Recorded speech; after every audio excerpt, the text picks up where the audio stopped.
What we want a capacitor discharge unit to do is provide a very large current for a very short time.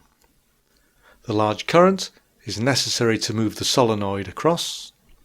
The short time is because if the current's there for a long time, it'll burn out the solenoid winding. The heart of a capacitor discharge unit is, not surprisingly, a capacitor. Here it is. And you'll notice this one has a small plus sign on it. That's because it's an electrolytic capacitor and will only tolerate DC voltage across it. We can look upon the capacitor as a bucket that will store a large charge of electricity. And we fill the bucket, or charge the capacitor, through a fairly high value resistor. Because the resistor's a high value, we'll only trickle charge the capacitor, and so it charges up very slowly.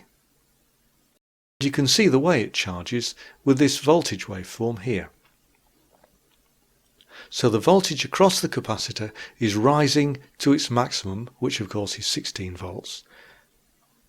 When it's fully charged, there's 16 volts across it, and that's how it stays.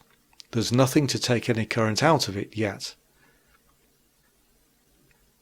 But if we close one of the switches, what will happen is current will be drawn from the capacitor and the capacitor will discharge very quickly through the rest of the circuit.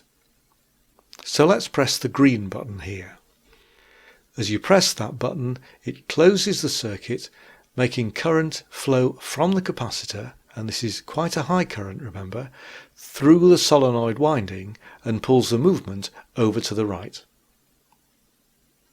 It doesn't last very long enough to move the movement across, but then the capacitor's discharged, so we've got no more current flow.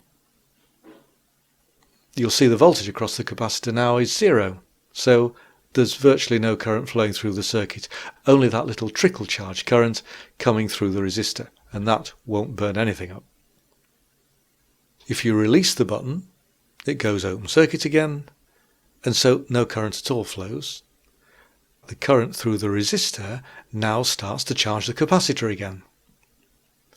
The capacitor will charge up to its full potential, and again it's ready for driving the solenoid. This time we can use it to change the points back to their original position. So we'll press the purple button, the capacitor provides a large current and discharges through the purple switch through the left solenoid and then pulls the movement back over to the left.